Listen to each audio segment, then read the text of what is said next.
mission. We were founded for behavioral research, but we also have a tier in education and also a tier in conservation. Wolves are actually incredibly neophobic, so they're very afraid of new things. We rank pretty high on that list.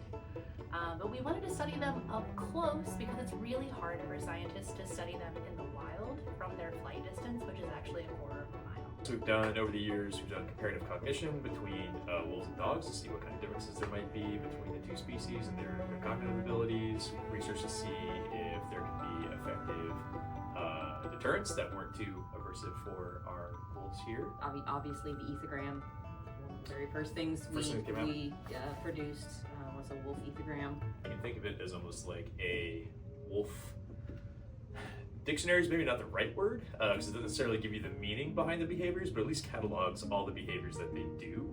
So anything that we see them doing, we can write down what it looks like, what kind of context they were doing it in, and then we can kind of go back over that and see, okay, well, what maybe is the function of that behavior? What does that behavior maybe mean in that particular context? And it gives a common language, a common terminology that can be used between researchers and facilities and organizations. So that's the one of the greatest benefits of an ethogram. I think the more that we can learn about a species and the more we can kind of connect with it, that more other humans are hopefully going to start empathizing,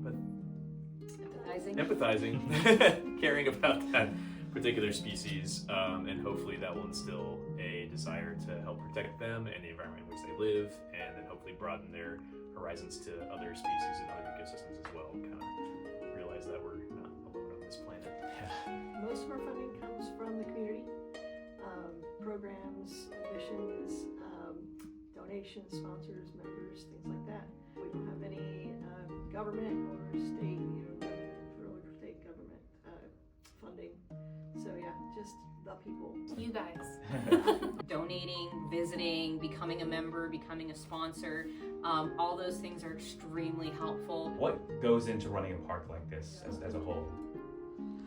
Heart and soul. Yeah, blood, sweat, and tears. Heart and soul. We are all here because we have huge dreams for everything this place is and every place it can go.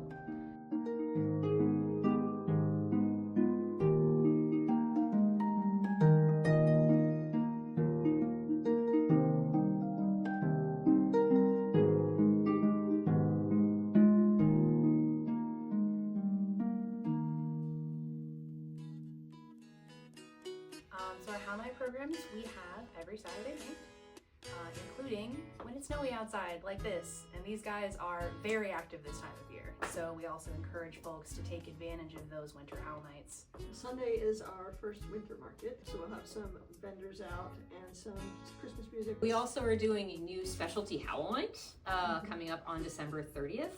We are going to do a, what do we call it? Howl in the New Year. Then I think our next event is in February. Wine and Wolves, 21 plus event on Valentine's Day weekend. Come visit. Please come visit. We'd love to see you. And winter is the best time. They're built for the winter. They have an incredibly insulating double coat that they have, and their top coat, their guard hairs, are all basically pretty waterproof, at least for a certain duration of time. So when it snows out here and the wolves are maybe curled up sleeping, they just get covered in a layer of snow because that insulation is so good, their body heat can't even escape to melt the snow off their backs. So they love the snow. I've seen them sleeping out in the open in a blizzard. Even though they have shelters available, they're just like, no, okay, this is fine. Sitting in a park in Paris, France.